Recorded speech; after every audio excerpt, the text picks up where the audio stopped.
quand j'ai eu la possibilité de voir la série, j'ai dit « enfin ». Enfin quelque chose qui ne ressemble pas aux stéréotypes habituels, parce qu'on sait que les œuvres de fiction sont très pourvoyeuses de caricatures et qu'on retourne toujours dans les mêmes travers de personnaliser le monstre, le bourreau ou la victime. Voilà, donc des personnages comme ça qui sont des caricatures et qui nourrissent les stéréotypes et qui nourrissent aussi la discrimination. Et le traitement en général dans les œuvres de fiction ou de ces thématiques-là, ça va renforcer en fait le mécanisme de séparation, c'est-à-dire le mécanisme eux-nous. Eux, ils sont différents, il y a les fous et les normaux. Voilà, et on est dans la base en fait de la discrimination. Et je trouve que Mental, en fait, la série est vraiment disruptive dans ce niveau-là. Et on voit, pour les échanges qu'on a eus aussi avec l'équipe de production, etc., qu'il y a eu un gros travail de fond sur ces questions-là, parce que vous parlez de pièges, et c'est vrai que c'est très miné dès qu'on s'attaque à ça, et que vous avez évité beaucoup de pièges. Vous avez évité le piège, par exemple, de faire un personnage un diagnostic. Les pièges typiques, avec un stéréotype, le schizophrène, l'autiste, etc., et qui vient encore une fois renforcer les préjugés. D'ailleurs, on ne parle pas de diagnostic, enfin, je ne veux pas spoiler non plus, mais enfin, voilà, et donc il y a une espèce de flou, et on parle plutôt d'émotion.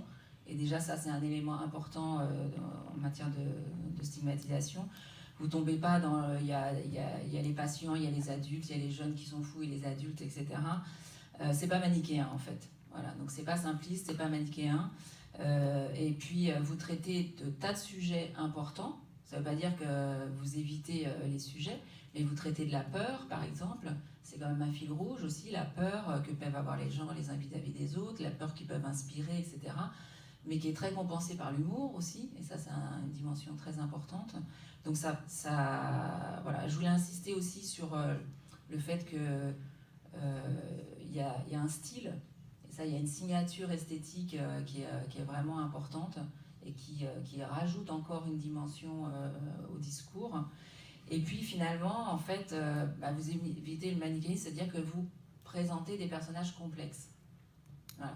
Ce sont des personnages complexes, ce sont des personnages qui ont des tas d'émotions, positives, négatives, qui ont des hauts et des bas, etc. Et tous les personnages sont complexes et les enjeux sont complexes. Donc du coup, au final, vous arrivez à nous permettre l'identification à des êtres humains. Voilà. Pas à des monstres, pas à des victimes, pas à des bourreaux, pas à des caricatures, à des êtres humains. Et je pense que là, on est vraiment sur quelque chose de très intéressant pour agir contre la stigmatisation au travers d'une œuvre de fiction.